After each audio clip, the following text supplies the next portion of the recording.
Hello again, back at it with our interpreter, creating an interpreter for our language,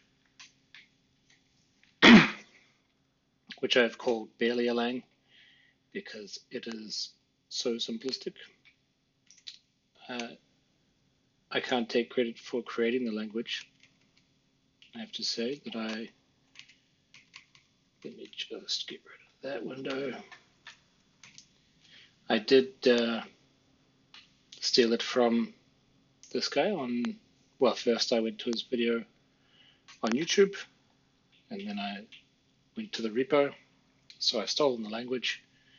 We've gone through two of his example programs now, and we're moving on to the third. So far what we have is a simple interpreter where we take an input file from the command line, read that file to get the source code. We tokenize, so take all the tokens out of it, and then because it's a stack-based language, we create a stack, and then we loop through all the tokens and execute the commands one by one. They're all fairly basic commands. Probably the most interesting is the jumps, where we just update this index to a different position in the file, you could say, and just keep going. So that's where we're at.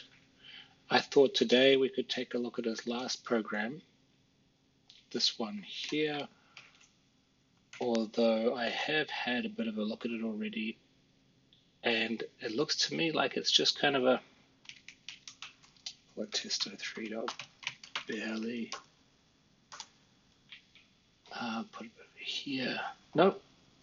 Oh God, how do I put it in here with these? There we go. Let's put it there with the good old new line. So looking at this, it looks kind of like a test case. Like there's not really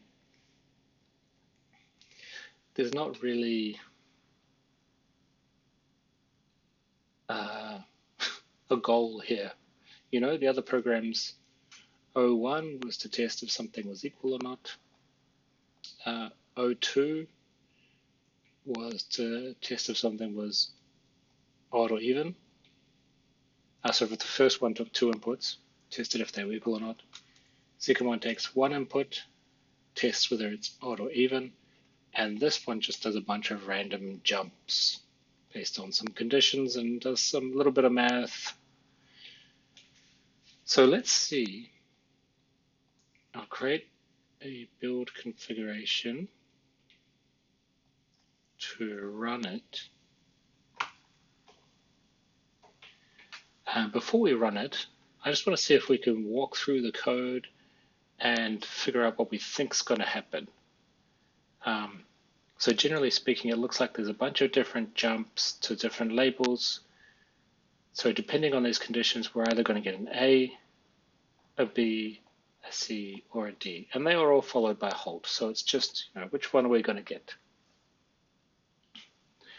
So let's step through it. First, we push 69 onto the stack. Now we check the top of the stack to see if it's equal to 0, which is not. So we're not going to jump to L2. We're going to check, is it greater than 0? 69 is greater than 0. So we're going to jump to L0. So we're here. Now we're going to push 3 and subtract. So we're subtracting 3 from 69. We get 66. Is it equal to 0? No. Greater than 0? Yes. So now we're going to go down to 63. We're going to keep subtracting 3 until we get to 0. Basically, if we went down to a negative number, I guess that's the other option. Because greater than 0, we're going to keep going back up. So we're either getting down to 0, -1, or -2, depending on our start number. In this case, because 69 is a multiple of 3, we will get to 0. So we're going to jump to L1 and print C. That's my prediction. So let's run it, and we get C. Okay. So jumping to L2 is only going to happen if we start off with 0. So if I go like that, we should go L2. We should get to L2, which is D. Yes. If I do 68, that's going to give us a negative number after this loop, because we're going to keep taking 3 off, and then we're going to end up with just 2. Then we take 3 off that, we get negative 1. So neither of those will be true, and we'll fall through to here and get B. B. And I think, so we've had B, C, D. I think the last one is if we have a negative number. I've never tried actually entering a negative number as a literal in this language, so let's see what happens. But yeah, because if it's equal to 0, we're going down to L2. If it's greater than 0, we're going down to L0. So the only other possibility is less than 0. So we're going negative 1. We should get an A. Yeah, we got an A. Okay, great. Let's bring that back to what it originally was. That's it. So I think in terms of running examples, we have a successful interpreter. It's probably not very robust in the case that someone makes a malformed, let's use the term malformed program. If someone types in something that we're not expecting. I mean, if they do that, I think that's, I'm just going to say unknown token push, okay. We don't say where it is, but if we do push 69.5, what happens? Invalid int. What if we put an FFF over there? Unknown token. So maybe it is fairly robust, actually. Definitely, you know, when we do an operation like a sub, if we hadn't pushed, we don't have comments, by the way. That would be nice if we did. If we don't push, then we get stacked too short at the sub. That's another thing that can happen. And by the way, that's because the sub operation, let's go to the sub. Sub operation requires that there are 2 items on the stack because it pops them both, does the subtraction, and then you can think of the append as a push. It's pushing the result back onto the stack. So if we don't have 2 things on the stack, that's not going to work. So that's why we print this error.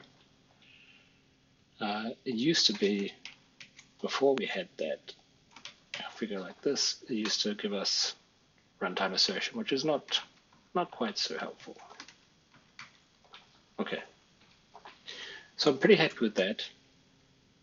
The one thing in this program, it's pretty simple and pretty clear. I'm fairly happy with it. There is some duplication, especially with this here on the jumps.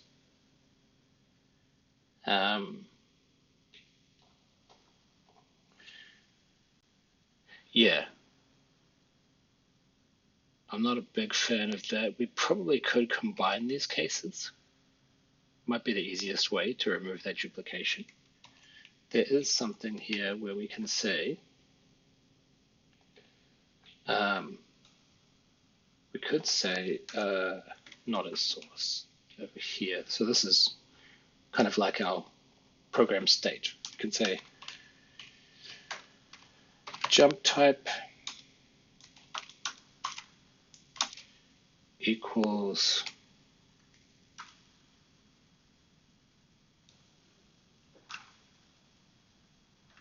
well, at the moment we're just making an empty string. Jump type is equals empty string. You know what? Let's try something a little bit more clever. let's say jump type enum. So actually we were declaring an enum, and we'll say equals 0, greater than 0, like that. And we'll just say current jump type, maybe, let's put a none in there. So I guess this would be jump type dot none. Yeah, okay. And actually, you know what, I think that might be nicer just on one line, like that. So what that allows us to do is in here we can say current jump type equals jump type dot equals 0.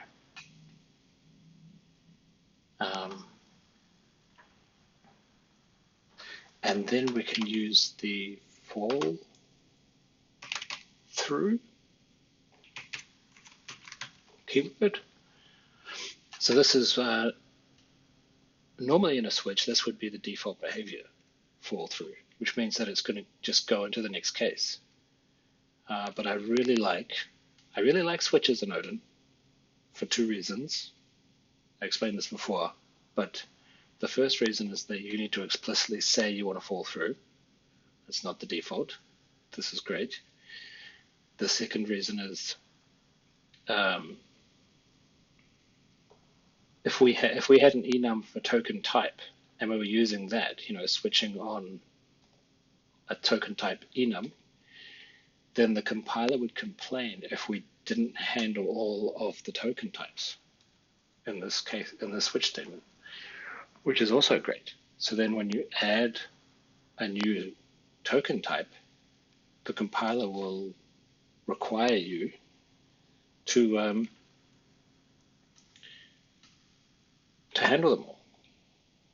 I think there is, I know in Odin there's all these hash sort of directives, I guess you could say. I think there is one that says, do not require me to do that, but I love that that's the default. So, where are we? We've got an error somewhere down here. So now I've got jump equal to, jump greater than equal. Oh yeah, because I've basically just put all of this together now, haven't I? Let's cut that out. Okay. So I think I'm going to say jump dot any. Let's try that. I think that's nice.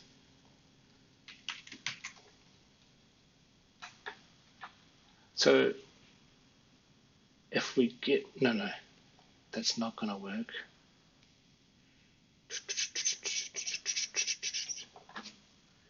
We can say if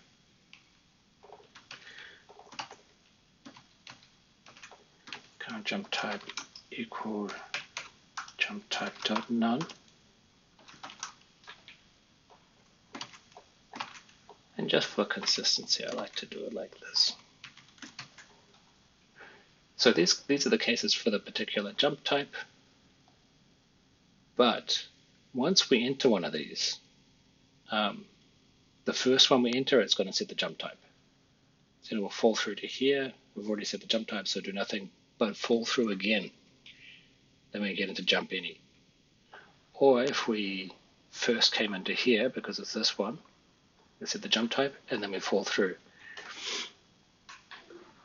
So by doing this, the reason I've done this is because now we can just have one case that handles jumps, because the logic is all basically the same, except for this condition.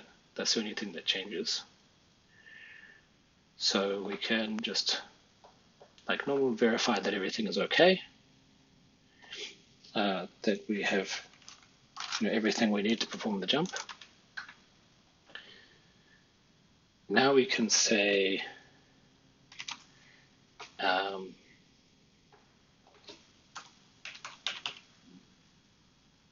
jump false. Then we say if current jump type is equal to 0, then jump should be assigned to equal 0. So we'll call this the jump input.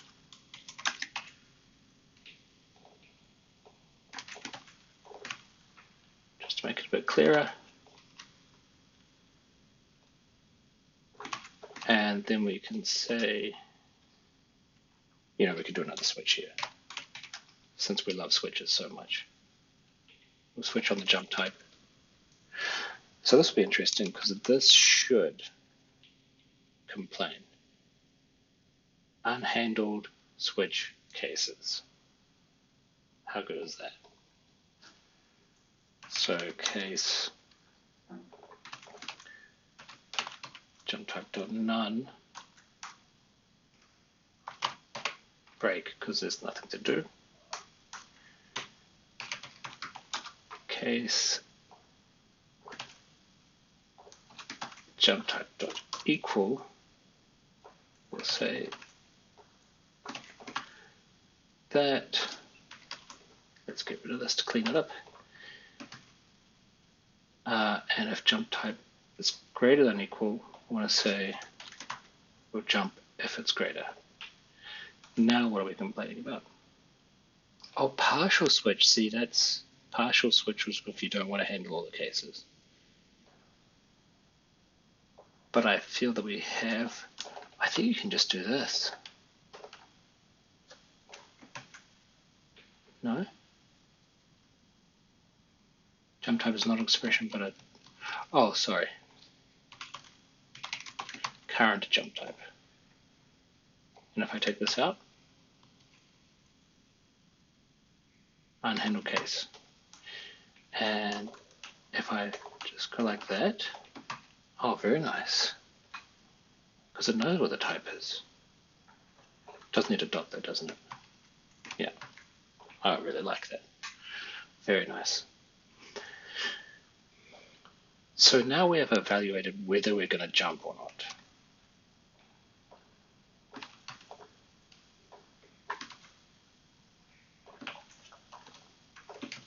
Oops.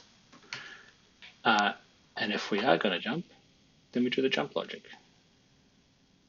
Now, generally, I prefer less nesting.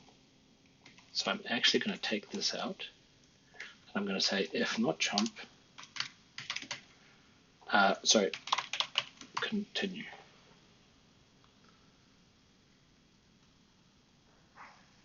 Yeah, continue.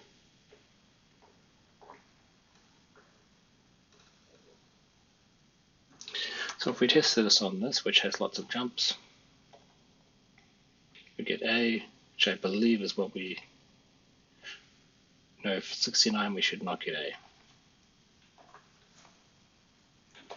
Okay, it looks like we've ruined it. So let's just check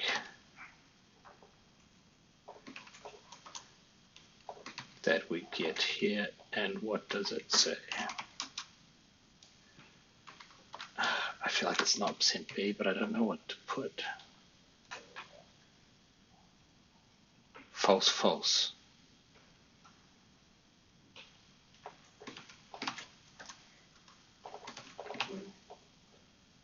What's the jump type? Jump type is 1, which should be equal to 0.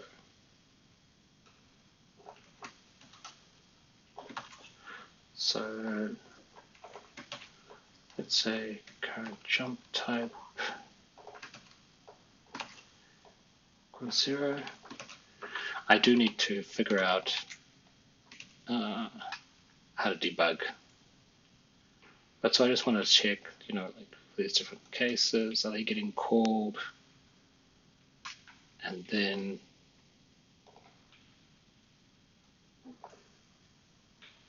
maybe that's, is break going to break out of the switch? Yeah, switches have a break statement. So equals 0 greater than 0, this is the switch. And we'll check what jump is. And I just put %b, even though it's wrong, we still get the output, just not formatted right. So what does it say? It says jump type equals 0, makes sense. Jump 1.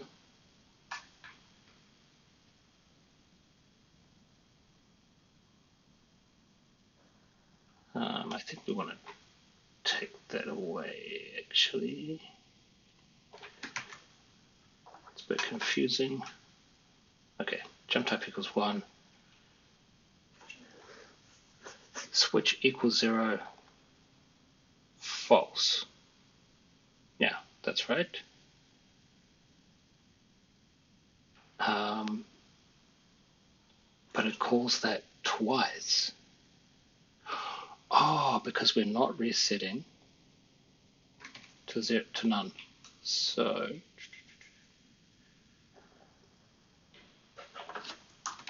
let's set the jump type to none before we finish. Then we get C, which I believe is what we wanted. Yeah, because 69 is divisible by 3, so we get equals 0 down here, which takes us to C. So I'm happy with that. It is a little more complicated. That's the downside. The control flow is a bit more complicated, but we remove the duplication. One other thing that I wanted to clean up here was where we tokenize. I feel like I was getting all muddled up last time, and I think the reason is because I had a wrong approach to it.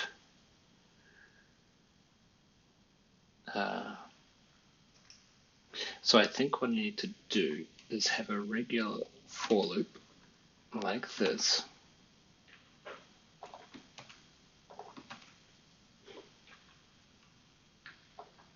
And then I need to check what character we're at. And depending what it is, I need to move through the whole token and deal with the token. And then when I'm finished, then I let the thing loop around again so that we know how to deal with the next token. So we can grab out our good old switch and say switch source index case. Well, can we do switch case because we want conditions really? So let's not do that. So instead of char here, we say switch source index. We can still do this. So if we have a quote, so we're starting a token with a quote, then we say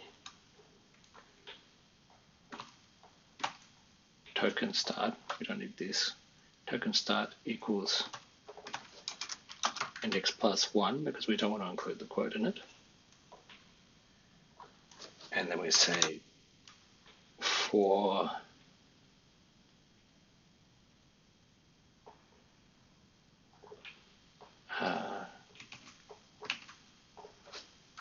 token index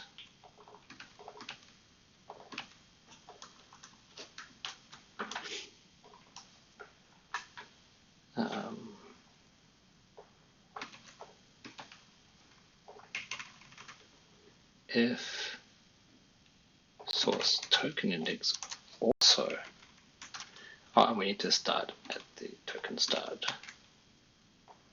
So we loop through all of the characters until we get to another double quote. And that's when we say, okay, we've got a token.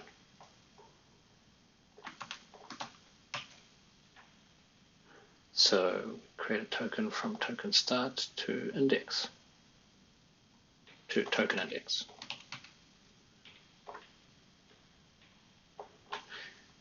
And then we would go back to the start of the loop and we would see what the next thing is to deal with. But I think maybe the first one I want to do is checking if it's white space, and if it is, we continue, because that's a char. So maybe I can just go like that, turn into a string. Great. Nope. Cannot cast source string as string from U8.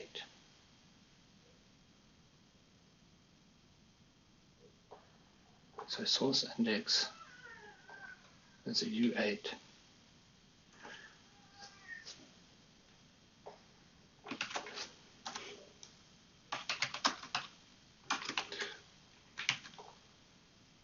So bar unknown.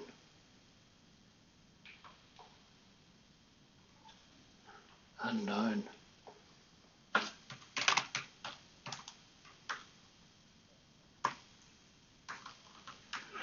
Strings dot rune count index rune pop rune reader read rune. That's probably a better thing to do, actually.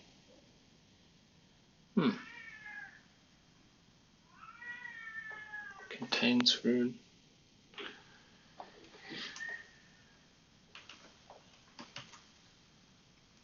Strings is space, so we need a way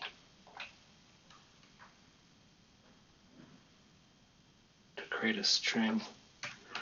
Strings, it's like probably string conv.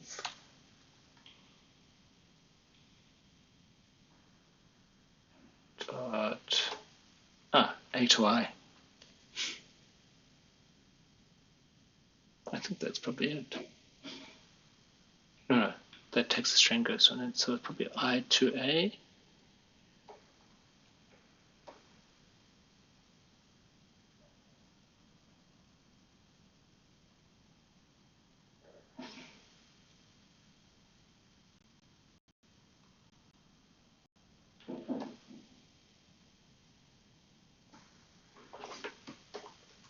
I to A takes some bytes.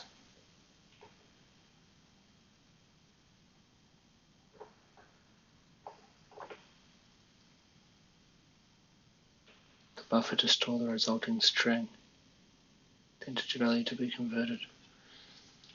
I don't really want to store it in a buffer. I just want to know if a character is a space.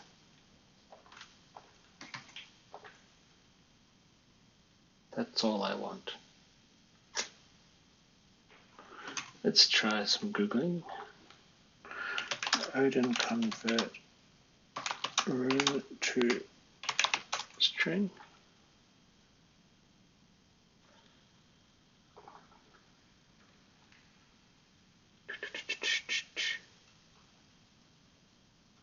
And go. That's go. Golang, that's right, yes, that's maybe where he got the idea of.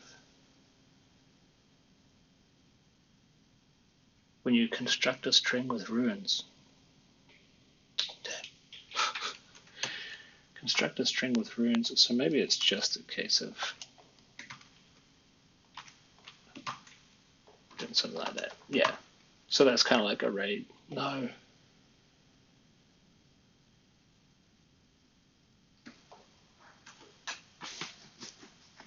is space rune.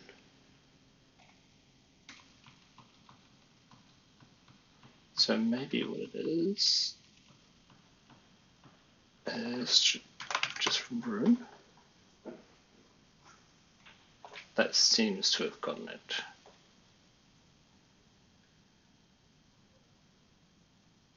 I can compare it easy enough, but it's just when I go to there, I need it to be a rune. Okay. That was tricky. So if we come across a space, do nothing. If we come across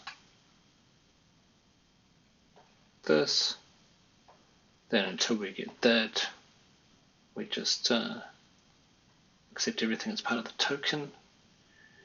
What are the other possibilities?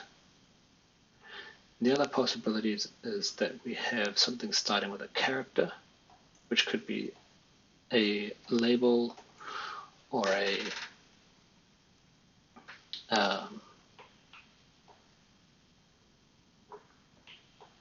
he called it an opcode. But yeah, it could be one of these commands, could be a label, or it could be one of these, which is also like a label. So in which case, we just want to, so if we find a alpha character, then we want to just keep going until we find white space. And then that's the end. So we do something similar to this again. Now instead of is space, I feel like putting it up here. Wow. Did not expect that to happen.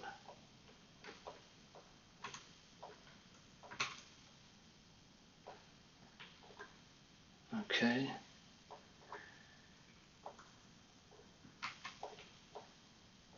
There we go.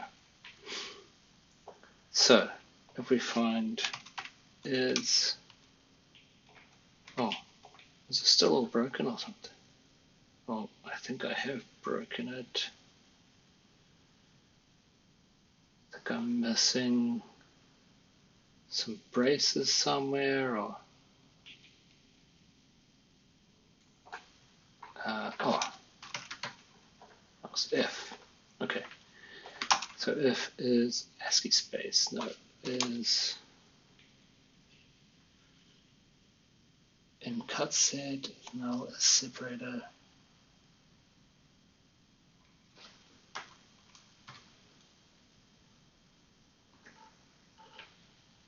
ASCII set. I would like to know if it's alpha numeric.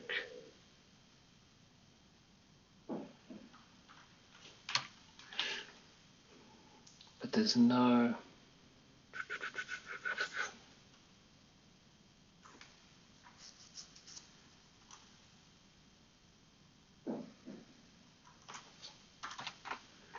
doesn't look like there's an easy way to do that. There is another way that I know how we can do it, but I just thought, I don't know what this ASCII set stuff is. That might also be something to do with it.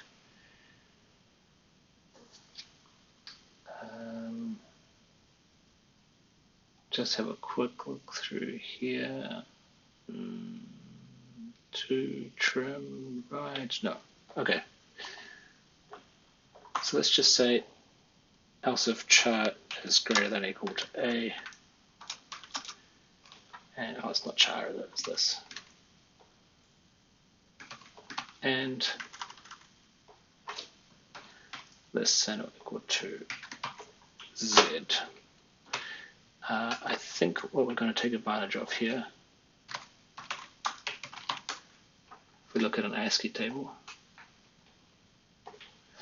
is the fact that if we find the small a, it's capital A is first. Oh my God, go away. Capital A is first, and then it goes through all the capitals. And then lowercase is over here, and there are some random characters in the middle. So I'm going to have to actually be a little more, have a bit more of a condition.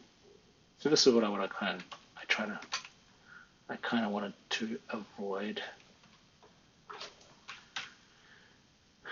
greater than or equal to A and less than or equal to Z. Whoops. Or the same thing with capitals. So if it's a letter, then we're starting here.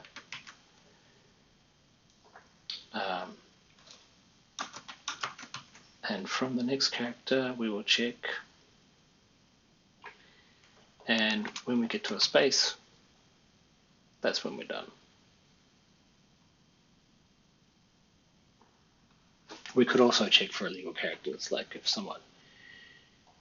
it's anything apart from, you know what? There are no lowercase letters. Let's not allow lowercase. It's got to be uppercase. That simplifies things a bit. And then we can also say else if not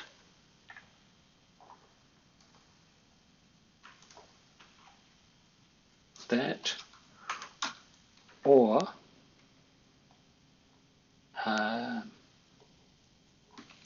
it does not equal dot, because that's the other thing that's okay within this token.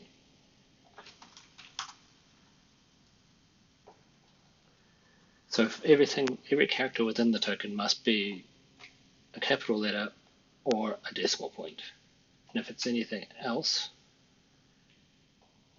then we can say invalid token.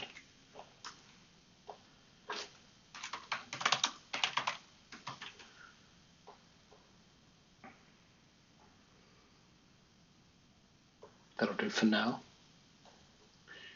And when we get to the space, that means it's all good. We can do that. Another thing we need to do is that once we get to the end, well, firstly we need to break out of the loop. Just say index equals token index plus 1, because we want to go past the double quote. And then we break out so that when we go into this loop again up here, we're going to start from after the token. That's quite important. So we put that here as well. We don't care about the space, so we can go token index plus 1. We could be a bit more sophisticated about this, but I think it's good to be simple in the beginning, and then, once we type out a bunch of this kind of stuff, we can get to the point where we see the real patterns emerging. We don't have to predict patterns. We can see what's the reality is, and then we can refactor a bit so that the common patterns are taken care of in a way that's a little more succinct. So I think that's okay. The only kinds of tokens we have are those that are surrounded by quotes and those that are the other character that can appear. There's a colon for labels. Okay. So we get invalid token.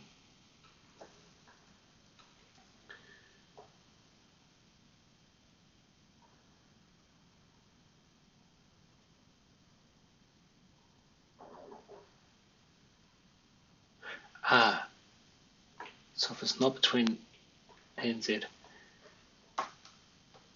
and it's not a dot, and it's not a colon, that's when we have the problem.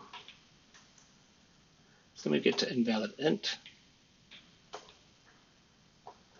So that's interesting because that's gotten past there, and now we're in here. Right now we're actually executing the program. Because we don't handle integer literals.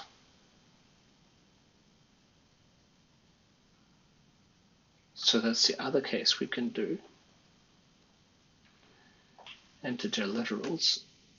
So this is a string literal. We'll put the integer literal first.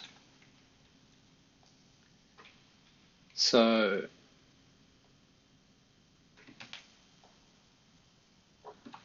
if, oh wait a minute, this should also be token index. When we're in one of these loops, we're talking about the token index.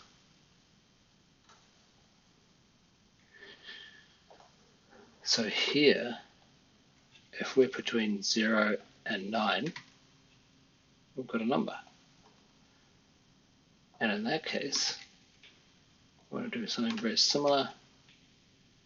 It needs to be between 0 and 9.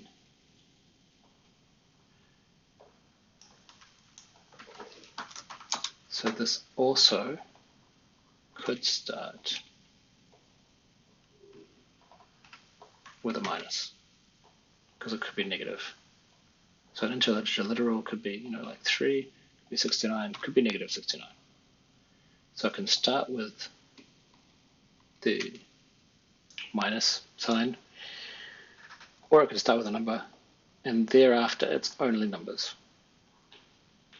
So this thing where we're verifying that the body of the token is all good, we just want to make sure that we can take this away, we just want to make sure that it's between these two. And if it's not, then we'd say invalid token.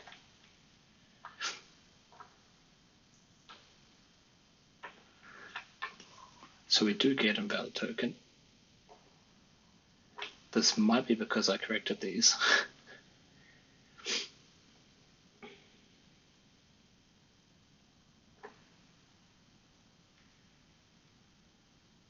Oh, also we're saying it's going to be a space to end the token, which is not right. Actually, we want this. We want to make sure that it's white space. It ends with white space.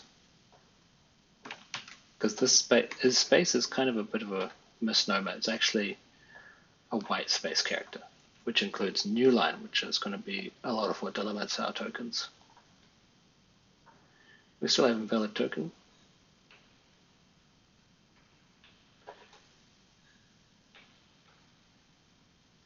So whenever we append a token,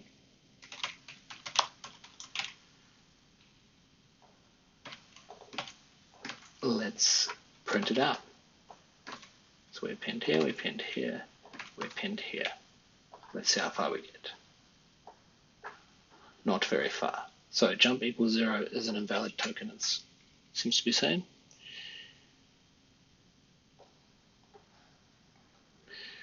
So that's this one up here.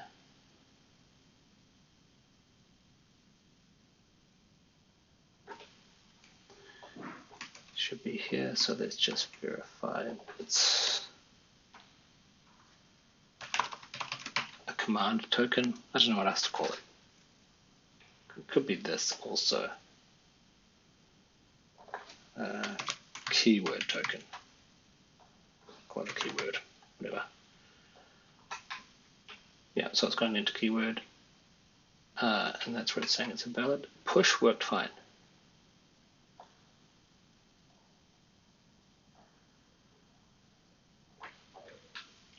So when we get invalid token,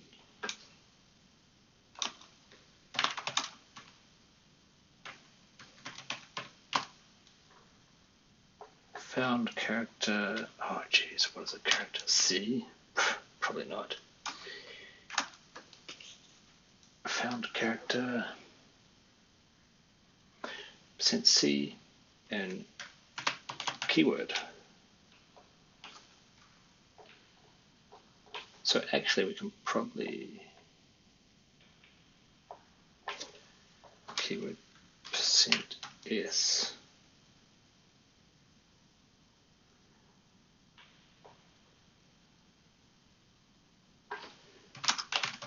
And we can improve this later, but add index.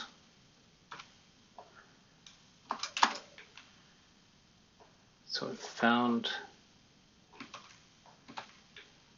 this at index, oopsies, at index, token index, found character in keyword at index.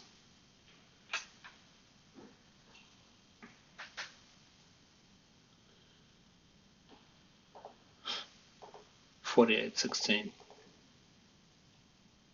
Well, probably what would help if I did a printf line. Found character 0 in keyword at index 16.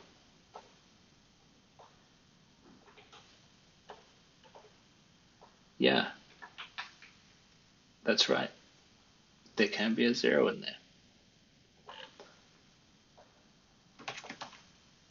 So let's allow the 0. And that was a nice error message. So let's improve these other error messages. I don't think we need to print the tokens anymore.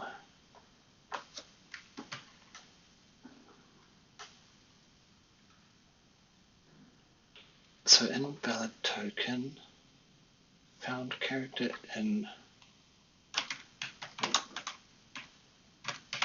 integer literal, and character literal, we don't have any escaping, so there's no such thing as an invalid character. Invalid token, found character, double quote, in keyword at index 42. 42 is not very far through, so I think it might be this one.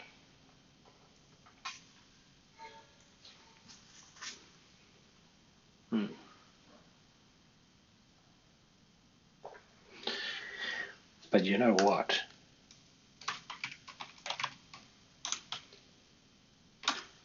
You know what? I think we can bring this back. Bear with me here. I think we can do this now. This is one of the reasons I wanted to switch to this method of doing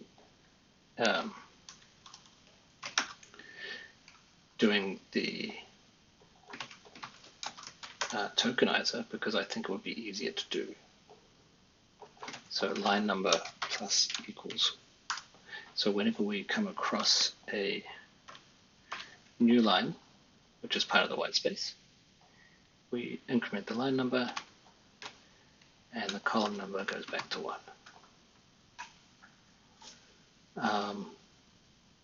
And we continue.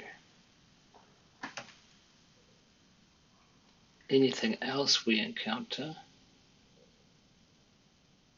and I guess it will not work if we have a new line within that.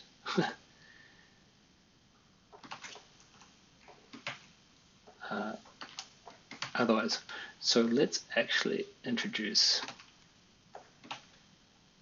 an invalid token here.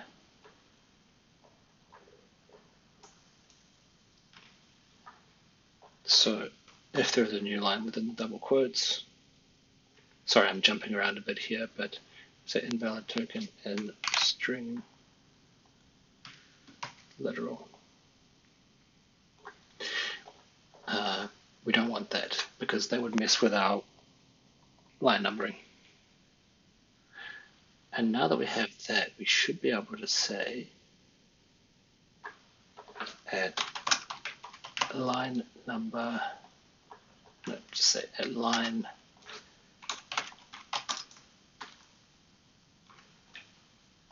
column. But we're not incrementing within the token.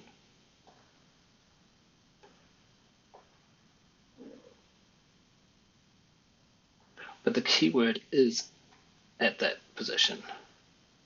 The keyword is at that position.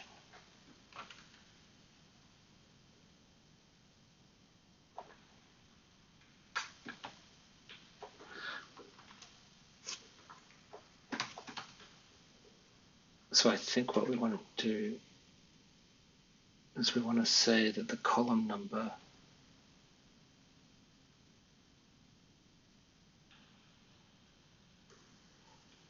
go plus equals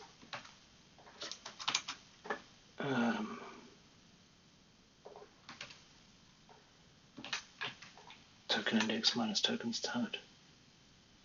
That could be wrong. That could be very wrong. Let's see what happens. Then we also have this. Could be quite wrong, but hopefully it's close enough. So then we go line number and column number, and let's go keyword at.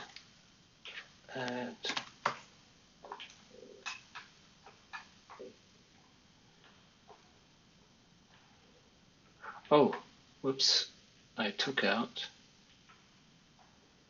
the actual character. We still want to know what that is.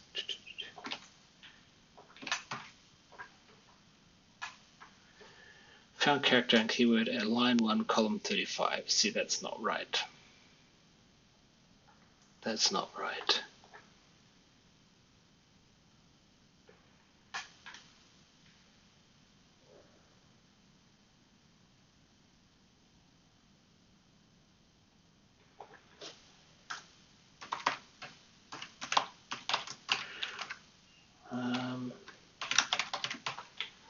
Does that never get called? Found character, double quote, and keyword, line 1, column 35. Let's go back to printing the tokens. Just make sure that it's finishing tokens.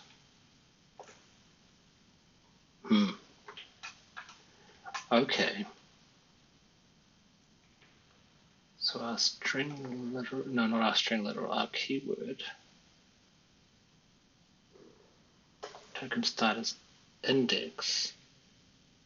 That makes sense.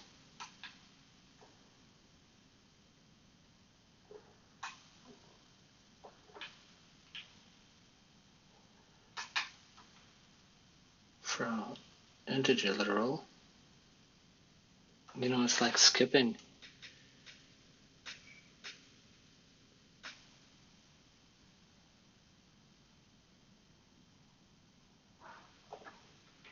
Oh, because index plus equals 1. It's going to do that. So we have an off by 1. So when we finish a token, I think we just need to say the index is the token index. We don't need to go plus 1. That's going to cause troubles. Let's try that. Okay. Push 69, jump equals 0, invalid token, found character 2 in keyword at line 1, column 19. We still haven't seen a new line.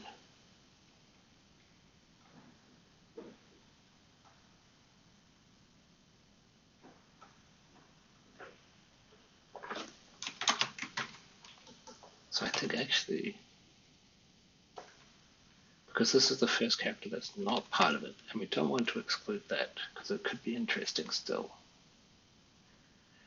We do want to exclude it here because it's the end of the thing. Do want to leave that out. Okay. Okay.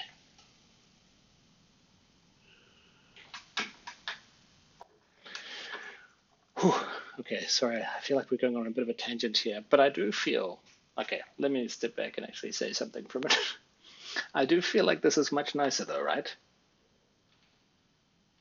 If we can get an error message like this, invalid token, found character 2, in keyword, at line 2, column 11. It's totally wrong. Okay, so let's see. 1, 2, 3, 4, 5, 6, 7, 8, 9, 10, 11.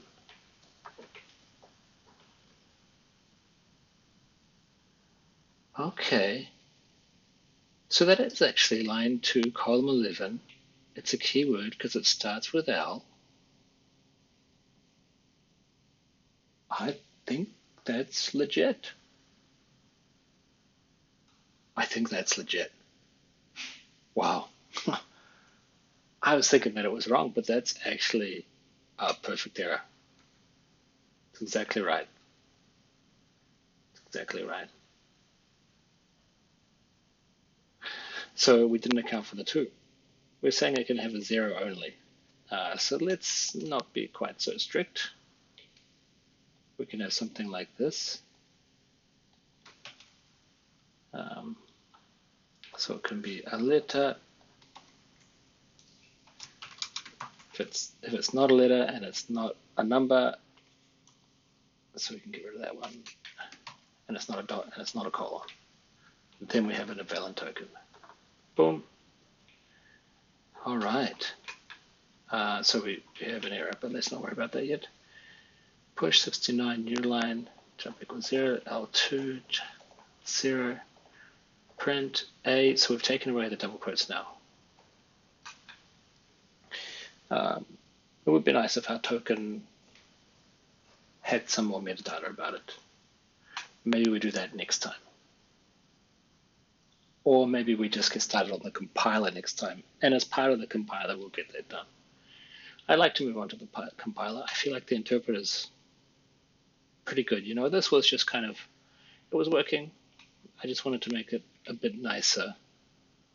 You can be the judge of whether I've achieved that or if I've just made things more complicated. Print A, halt, L0 label, push, 3, sub, jump equals 0, L1 greater than 0, L0, print B, halt, L1, print C, halt, print D, halt. Illegal instruction core dumped.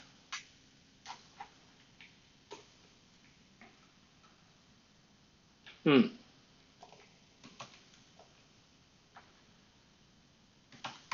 don't actually, because this was taking that was stripping the double quotes off, but we already do that. So there's no need. So our tokens are all good. I think we can get rid of this extra logging. Where else was there? There was a new line. So we still have this invalid token stuff. Oh, we get C. Look at that. So we have an improved tokenizer. Okay. Pretty happy with that. We've increased the complexity, although there's definitely a bit of repetitiveness already in here, and we could definitely simplify this code by extracting some parts. For now, I think it's fine as is. And this new way of structuring it, where within each branch of the LSIF, we handle the entire token. It has allowed us to, let's try something a bit low down. Hey, if we go hold slash, we should get invalid token found in character slash in keyword at line 13, column 1. Because remember, we don't update the column number while we're in here. I mean, we could. We could. But we're not going to. So, but it says in keyword at, and the keyword is there. That's where it starts. But it does get reset every line.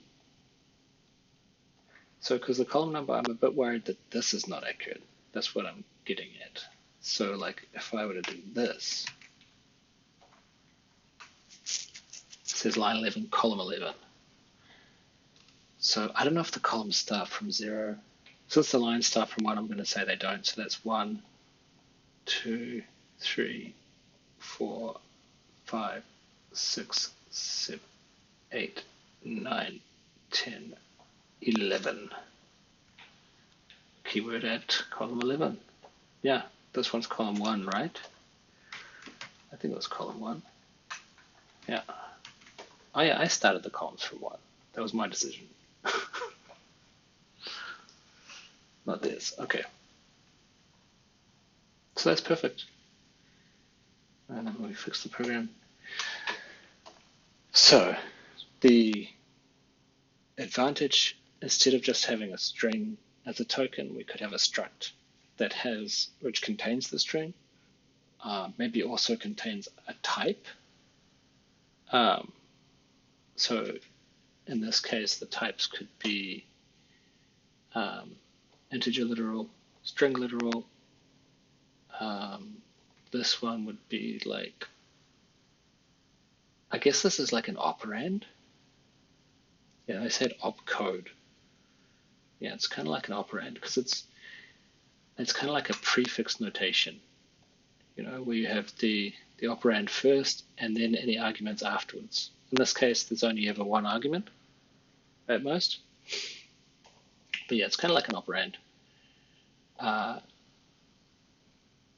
Label, I can strip the colon off so the comparisons are easier. Yeah, but I think this is perfect as it is. We'll move on to the compiler in the next video. Sorry, I'm just scrolling like a madman now. Oh yeah, what I was getting at, if we had a struct that had the string, so like in this case, it could have sub, it could have a type of operand, and it could say line 9, column 1. And that means that when we get to here, you know, when we're actually interpreting the program, we get to a push, and this is not satisfied. We can say nothing to push at, you know, line blah blah, column blah blah. So that we know exactly where in the program the problem is. Or and the same with stack to short, same with, you know, all of these error messages could have that location information, which would be very nice, much easier to debug. So probably when we do the compiler, we will add that. But I'm pretty happy. I'm pretty happy with these changes. I think it's quite nice. I'm very happy with our switch, our switches. This one's extra cool. Okay. Enough for today. Ciao, ciao.